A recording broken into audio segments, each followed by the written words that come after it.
8.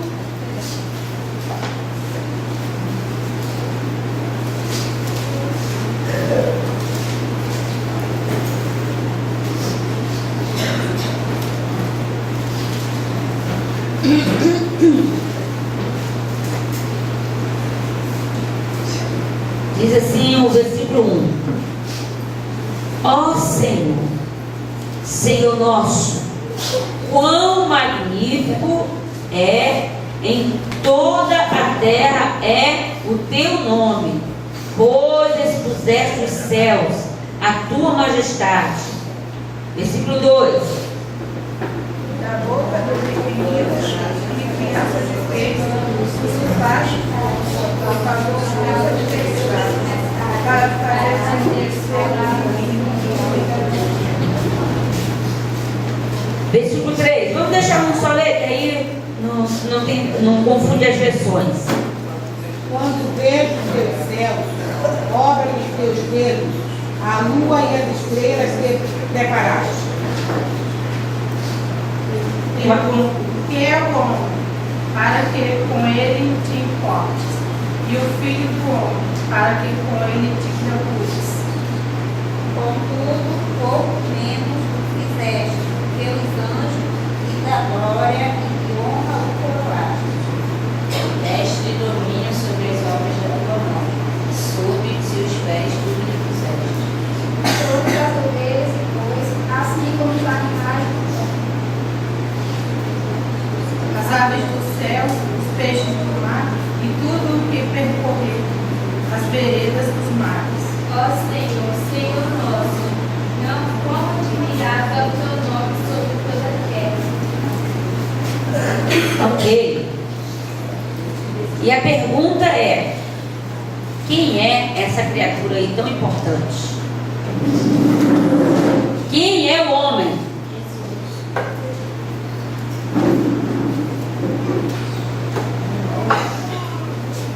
Pergunta para o seu irmão: quem é você? Quem é você? Quem é essa criatura aí?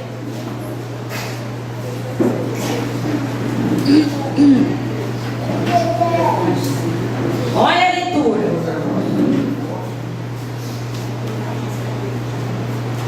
Versículo 3: Quando eu contemplo os céus, obra dos teus dedos, e a lua e as estrelas que estabeleceste, que é o homem para que dele se lembre?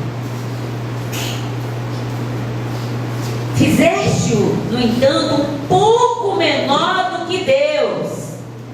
As versões que tem anjo aí, já foi confirmado que foi a tradução. A cabeça do tradutor não aguentava entender que era Deus, menor só do que Deus. E acharam, mas chegaram à conclusão que a original diz exatamente isso. Fizeste, no entanto, um pouco menor do que Deus, e de glória e de honra coroaste. Agora vocês, vamos na sua versão aí. Atenção, vamos lá? Fazes com que ele tenha domínio sobre as obras das tuas mãos. Tu puseste debaixo dos teus pés. Ovelhas, bois e todos, e também os animais do campo, as aves dos céus, peixes do mar, tudo que percorre as sendas dos mares. Ó Senhor, Senhor nosso, quão magnífico é em toda a terra é o teu nome.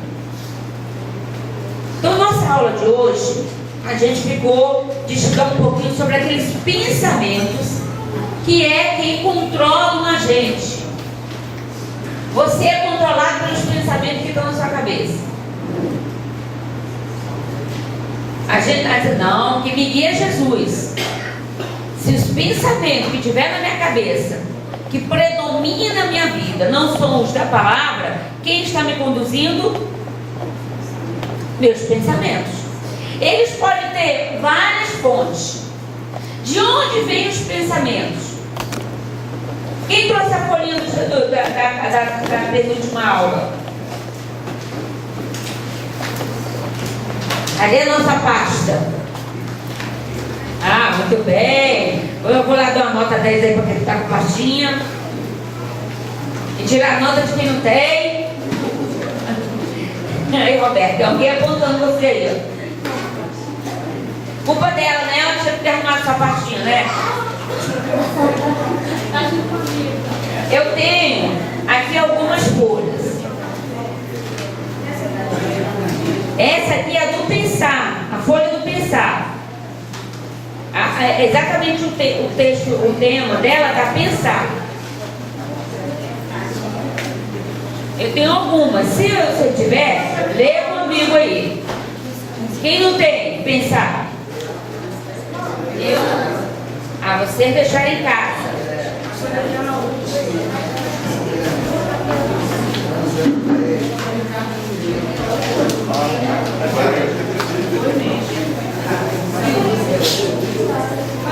Pode ler com amigo. Vai ter que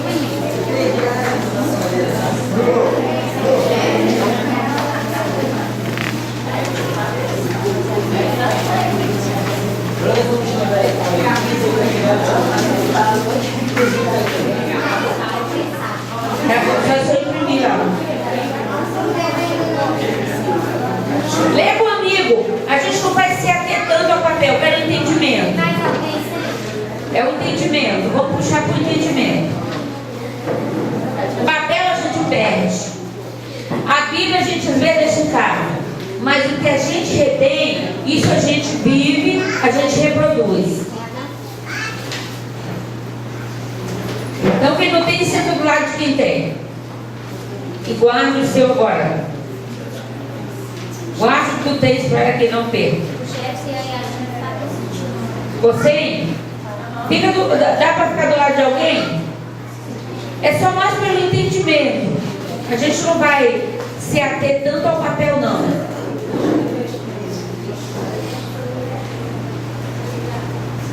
Então vamos lá. Entendendo aqui a palavra. Aqui está dizendo, o que você entendeu que Deus está dizendo nesse texto aqui sobre o homem? Sobre a pessoa, sobre o ser humano. Quem é essa criatura? De acordo com o texto de Salmos 8. Quem é o homem?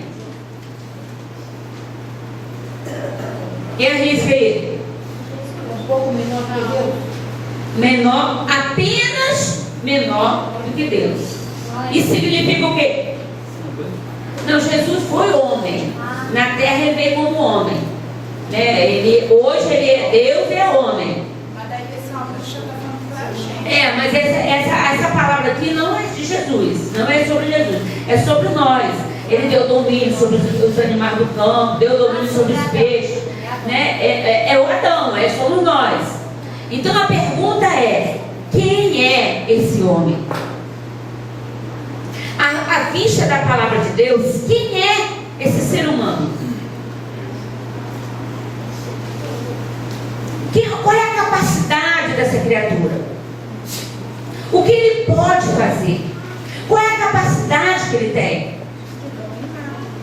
Ele tem capacidade de dominar ou de governo, né? A Bíblia fala que Deus nos deu domínio sobre tudo, menos sobre o homem.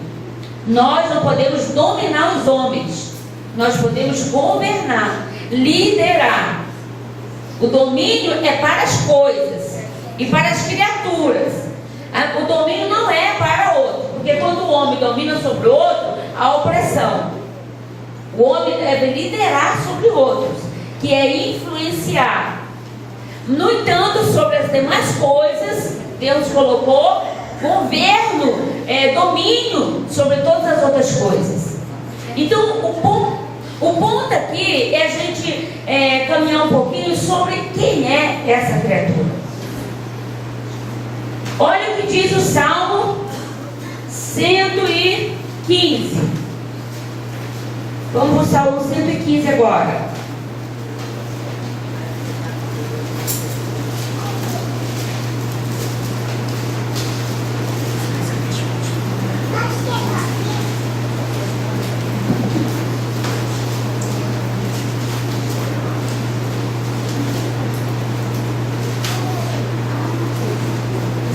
115, versículo 16. Esse salmo, ele é um princípio, assim, que nunca a gente deve esquecer. Porque a falta de entendimento dele deixa a gente com muitas tristeza, dúvida. O versículo 16, vamos ler? Os céus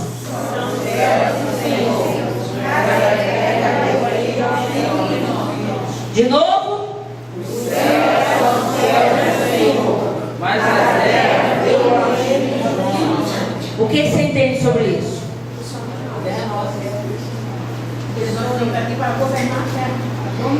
Então, se Deus tem eu não vou me lembrar agora onde ele está, tem uma parábola que Jesus conta de um senhor, um dono de terra, que ele arrendou a terra. Ele arrendou essa terra a uns moradores. E ele disse: eu irei. E quando eu voltar, então tomarei prestação de conta dessa terra arrendada. Você vai trabalhar a terra, vai produzir fruto. E quando eu chegar, você vai me prestar conta e vai me dar a minha parte. E aí aquele homem foi embora, né? Ele se distanciou. Chegando o tempo de receber colheita, ele enviou alguns dos seus servos. Os servos chegaram e disseram assim: olha, a gente veio buscar a renda do arrendamento. E eles disseram assim: nós não vamos mandar. E mataram os servos do aquele senhor. Aí o senhor disse assim: tá, então eu vou mandar meu próprio filho. Então, mandando meu filho, eles vão temer. E o que fizeram? Mataram o filho também. Essa parábola, ela mostra que o Senhor, ele arrendou a terra para nós, os moradores, por um tempo. Ele mandou alguns profetas, que foi para tomar prestação de conta. Olha só, apesar de você estar na terra, a terra tem dono. Apesar de você estar na terra, você tem prestação de conta. Você tem um padrão moral para viver nessa terra. Eles mataram os profetas. Aí diz o texto, ele falou assim: eu vou mandar meu próprio filho. E aí ele mandou Jesus. E o fizeram? Mataram Jesus. Aí Jesus pergunta nessa parábola: o que o Senhor da terra vai fazer quando ele vier? Porque ele mesmo vai vir. O que ele vai fazer com os moradores daquela terra arrendada? Então você, nós estamos aqui por um tempo. O que a gente está fazendo na terra é de responsabilidade nossa. Então talvez responda aquela questão que alguns de nós ficam pensando assim: aonde está Deus? Aonde está Deus com tanta injustiça? Aonde é que está Deus? Quem é que deveria estar agindo aqui na terra? Então, nós como moradores da terra, porque os céus são os céus do Senhor, mas a terra está arrendada. Tem um período. E nesse tempo, nós vamos prestar conta daquilo que nós estamos fazendo nessa terra. Se há poluição, é Deus que é culpado? Desmatamento, né? Enchente, porque as enchentes e todas as coisas que acontecem na natureza é reflexo de quê? Dos maus tratos porque essa terra passa. Então não é responsabilidade de Deus. Ele toda vez que ele é invocado, ele se manifesta. Olha, Deus, fizemos um monte de burrada, mas o Senhor pode nos ajudar agora, de compaixão de nós. Senhor, ok, vai anjo lá. Porque ele nada pode fazer na terra sem que ele tenha ao pedido da terra. Qual é o valor da oração? Eu sempre me perguntava assim: eu não sei por que orar, se Deus já sabe de tudo. Você sabe o que eu preciso? Eu pensava isso. Mas para que orar? É uma burrice isso. Vai ficar orando para Deus já sabe tudo. Ele também não sabe o que eu preciso. Então eu vou ficar toda hora incomodando a Deus. Mas agora, com esse princípio, a gente entende o quê? Do céu não desce nada sem que da terra suba. Devemos pedir. Devemos orar. Por quê? Porque Ele não vai se intrometer na sua casa sem que você peça ajuda.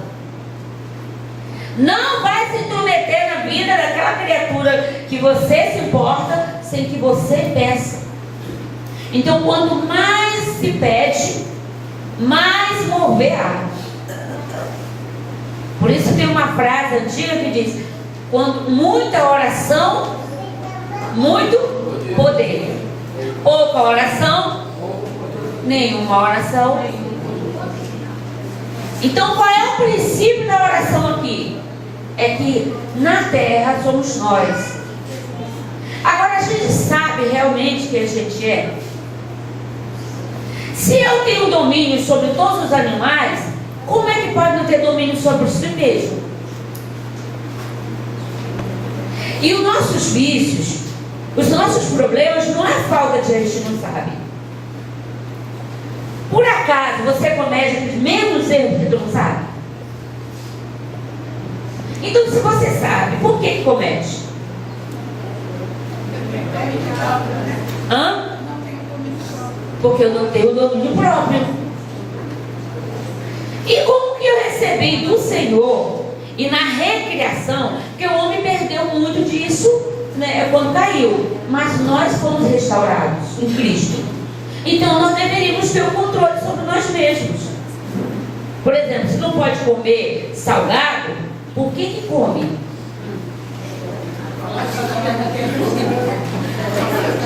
Chocolate. Se está proibido, né? Por que come? Se eu já sei que a minha boca é de profeta, por que saem aquelas palavras de ódio, de ira, né? Isso, para não falar outras coisas. Por quê? Alguém pode me responder?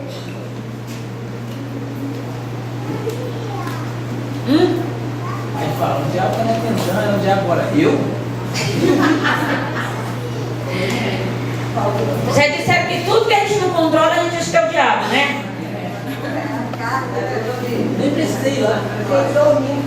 Aí tá dando domínio a ele, né? Tá dando, e alguns irmãos citam duas palavras, uma é de diabo. Aí diz assim, Né? Não é daqui, desse ministério, graças a Deus, vocês são. ele diz, não precisa nem ir lá. Nem precisa, já está invocando o poder dele toda hora. Isso é coisa do diabo, foi o diabo, foi o diabo. Ele fala, nem tudo fui eu.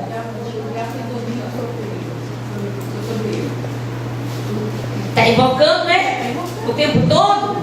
A gente sabe que ele tem artimanha, né? E o Espírito Santo traz discernimento quando a gente está sendo flechado pelas flechas do diabo. Mas uma vez que eu estou no conhecimento, eu tenho os recursos. Ou pelo menos deveria ter, né?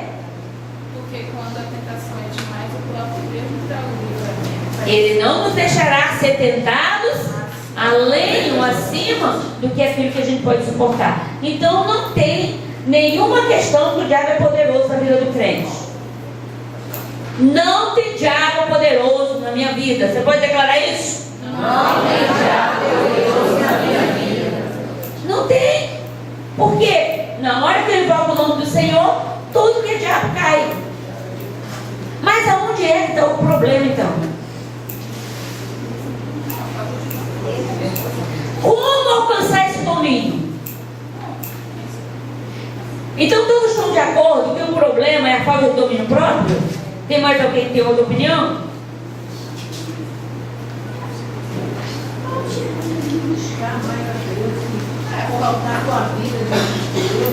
Poder de Deus, tem mais poder. Deus está falando que o Espírito é sujeito ao profeta. Então as pessoas querem fazer as coisas e acham que não tem culpa.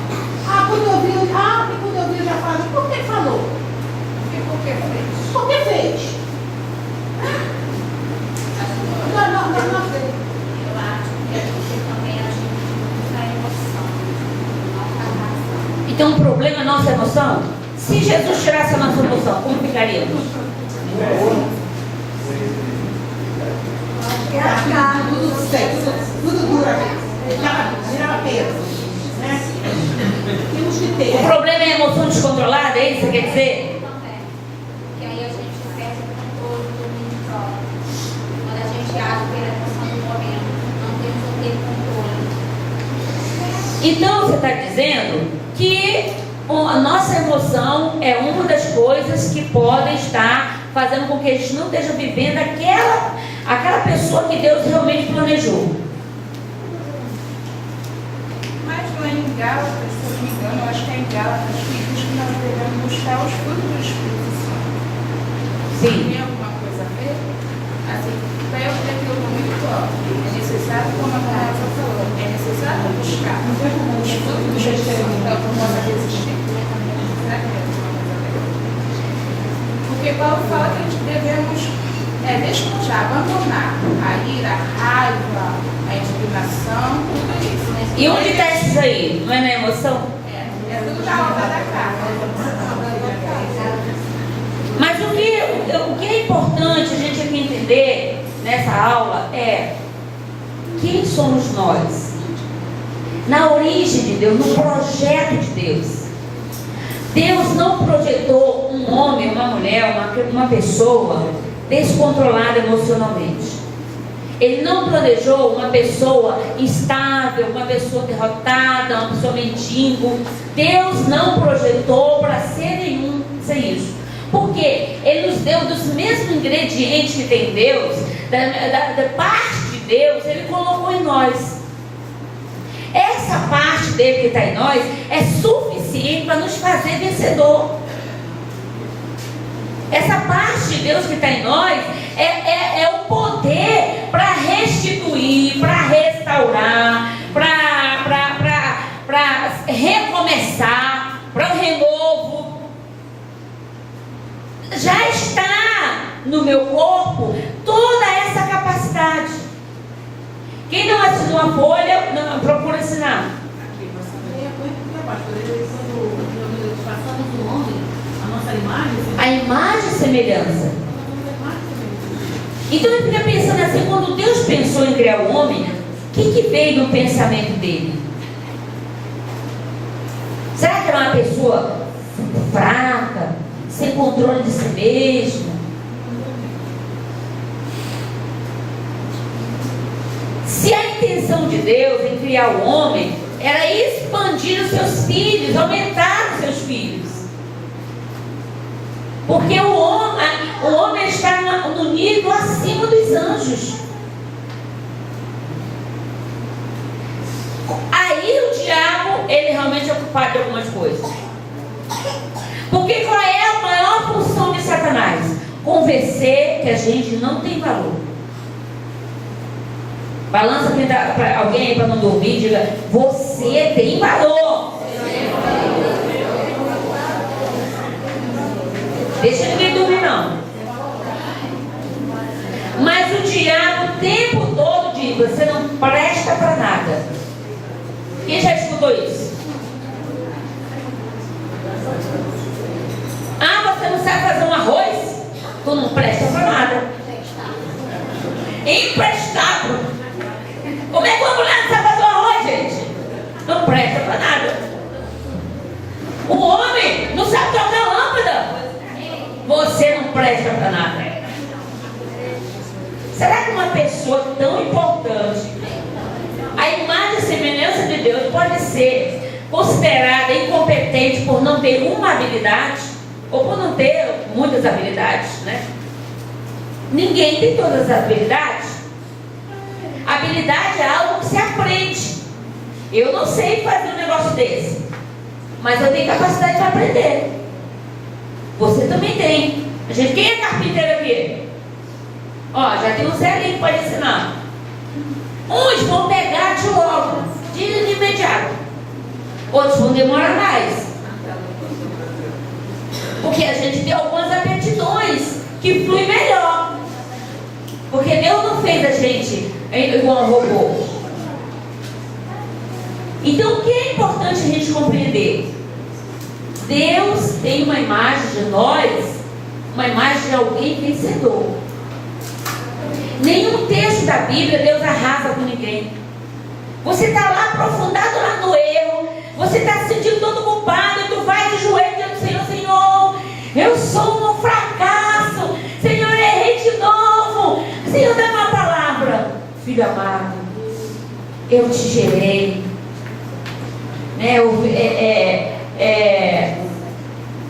Você é mais que vencedor. Em Cristo você é mais que vencedor. Você fala: poxa, eu estava pensando que eu era um nada. Aí Jesus nunca me disse que eu sou nada, porque Ele não avalia o meu valor por causa de alguma coisa que eu sei fazer ou que eu deixo de fazer. Por que o homem tem valor? Por que você tem valor? Vamos falar agora? Por que você tem valor? Responda agora.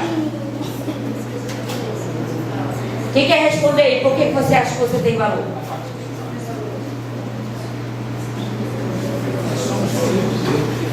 Tamires, o que você acha? Por que você tem valor, Tamires? Já descobriu que você tem valor?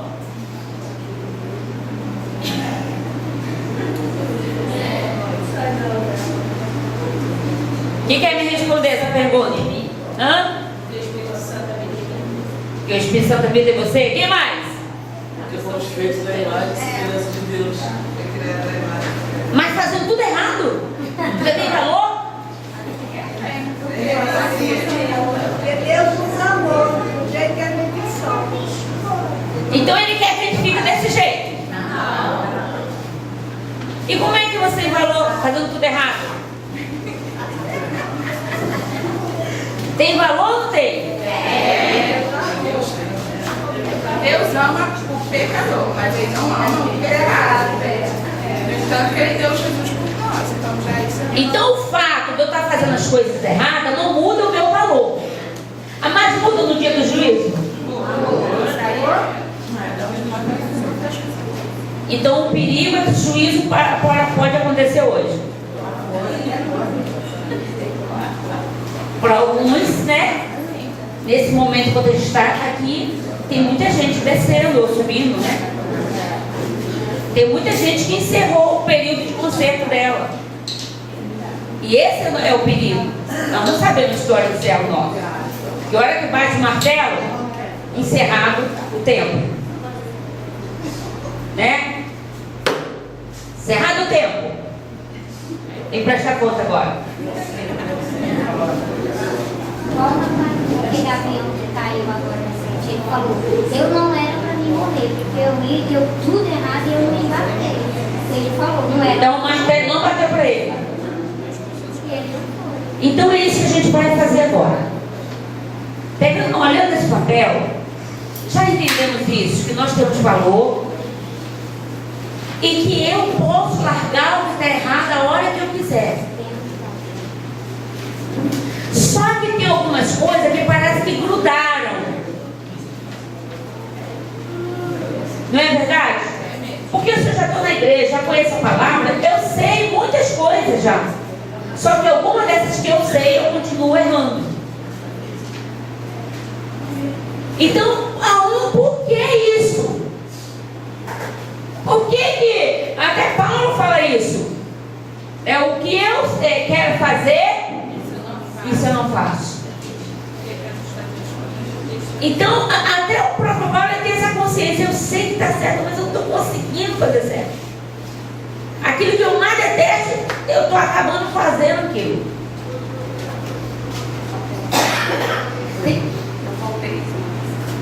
Lê com alguém que não dá mais tempo.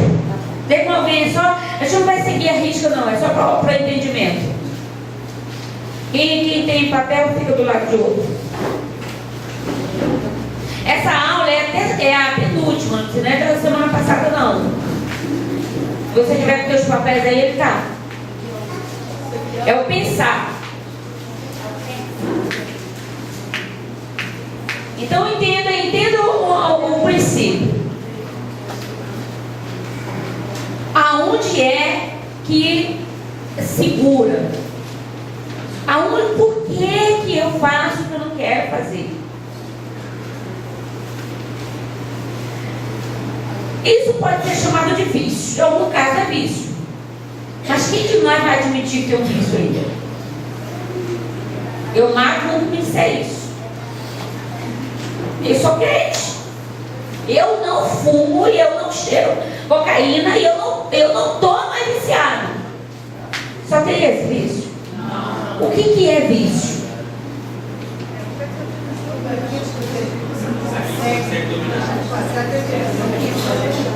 Aquilo que em algum momento eu trouxe como prazer, mas eu agora estou dependente. Então vício é uma dependência. Eu posso ser dependente em ver televisão, em dormir de dia, café, no zap, Facebook, no Face. Aquilo que é uma coisa, que é um prazer, mas ao usar, isso vai me tornar cativo, prisioneiro. Isso pode acontecer em qualquer área. Qualquer área. Então, a princípio, aquilo eu estou trazendo como prazer. Né? Tem gente, por exemplo, que acha um charme estar fumando. Né? Aquilo parece um prazer, até porque as propagandas mostravam isso, né? Marlboro, liberdade. Né? Então, aquilo vai dizer, é um momento de prazer. Só que o que era prazer se tornou uma prisão. E aí isso pode acontecer em qualquer área. Por exemplo, tem gente que tem isso para comprar. Tem gente que tem isso para roubar. Não consegue resistir. Para mentir. Então, o que antes era uma coisa simplesmente uma distraçãozinha, um prazer, se tornou agora um vício, um domínio. E aí, como eu, servo de Deus, posso operar sendo cativo de um vício? Aí Satanás diz assim, eu não preciso fazer nada. É só mostrar. Olha aí, ó. É disso aqui que você gosta. Naquele dia que você está, que não pode gastar um centavo. Olha, mas você não vai comprar isso. Está na promoção. É o último. Se você não comprar esse aqui, você vai ser o único cidadão da terra infeliz. Se não a cervejinha, eu acho que cerveja, cocaína, acho que é o primeiro que o crente se liberta. Porque como é o que mais te traz danos, mas os outros, a gente vai, uma mentirinha aqui e ali, vai mal não. Fala mal, olha, eu não estou falando mal. Eu não estou falando mal de ninguém. Eu só estou, sabe? Porque afinal de contas eu estou vendo isso. O hábito, sabe? Quanto tempo você está viciado de falar mal dos outros? Você tem aquela necessidade de falar de alguém. Aí fala assim, Satanás. Então tudo isso é um vício. Agora, como isso entrou, gente? Como se livre disso? Porque não é só os vícios conhecidos que nos trazem dano. Qualquer vício é uma maneira de estar cativo. Qualquer vício. 1 Coríntios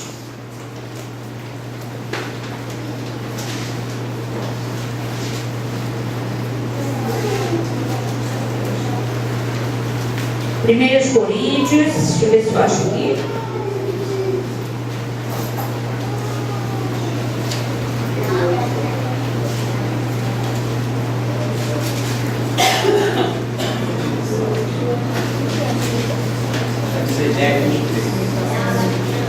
Do sofisma.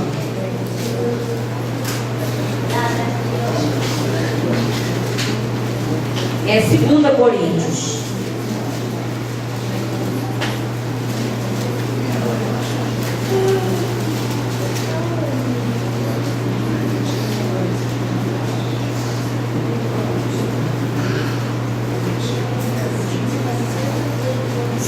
Coríntios, capítulo 10,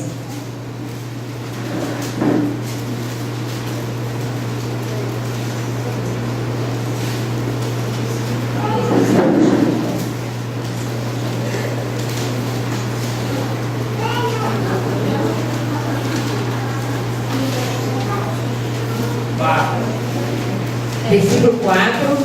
Isso.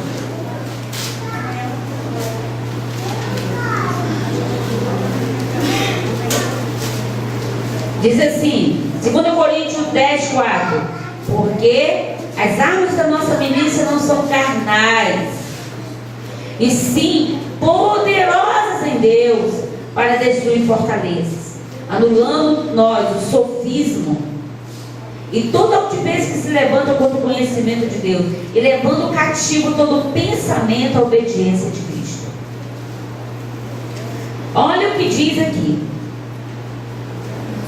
As armas que Deus nos deu, elas não são fracas, não. Não tem aí a dizer? Não é fraco, não. Você não é fraco, não, irmão. As armas que você tem são poderosas para destruir. O que mais? Anular as fortalezas, que é onde o lugar forte, onde aquilo está guardado, e anular. Quem tem outra versão? Anulando nós o sofismo e toda a altivez que se levanta contra o conhecimento de Deus, levando cativo todo pensamento à obediência. O que essa palavra está nos dizendo? Preste atenção, porque só pelo Espírito a gente vai compreender uma coisa dessa. Só pelo Espírito Santo. Ele está dizendo aqui que Satanás, ele se coloca num lugar forte. Então eu vou dizer que isso aqui seja nas cidades de guerra, né, dos tempos bíblicos, tem aqueles lugares altos, aquelas torres. Então digamos que aqui é um lugar forte. Então o demônio, Satanás, o bicho sujo, ele está tranquilo e calmo. Porque ele está num lugar seguro. Daqui ele só envia os pensamentos. Mas esse pensamento vai encontrar com o pensamento que a pessoa já tem. Ninguém cai de repente. Foi um escorregão. Ai, meu Deus. Não. Tem uma passagem lá em Tiago que Tiago diz que nós somos tentados por vista do nosso coração. Isso aí. Então a tentação vem de encontro a algo que eu já tenho. Então eu não trabalhei aquele perdão. Aí o diabo fala assim, está guardado. Ele vai enviar só uma setinha. Ele está tranquilo e calmo. Por quê? Porque aquele pensamento já vai agasalhar aquela mentira. Porque o sofismo é uma coisa que parece verdade, mas é mentira. É engano.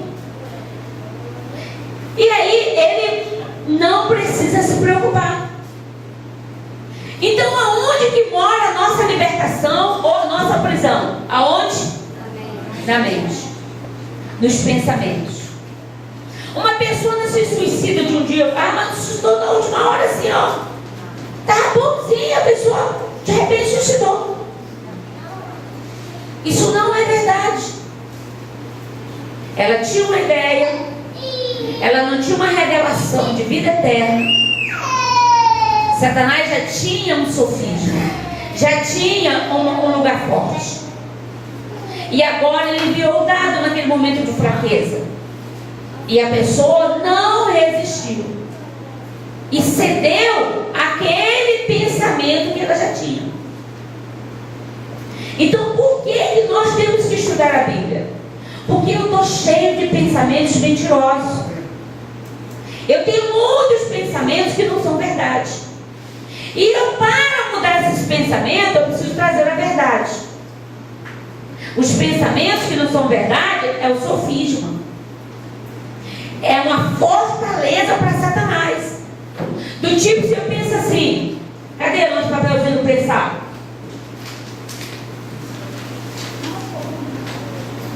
Se eu penso assim, deixa eu ver o que eu faço. Exemplo de pensamento distorcido da verdade.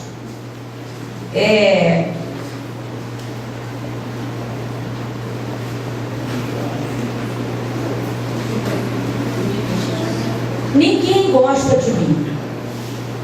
Se isso é um pensamento residente, se isso é um pensamento que eu já carrego, não vai ter marido do mundo que me atende. Não vai ter amigo, nunca eu vou conseguir fazer bons amigos. Porque quem me controla são meus pensamentos.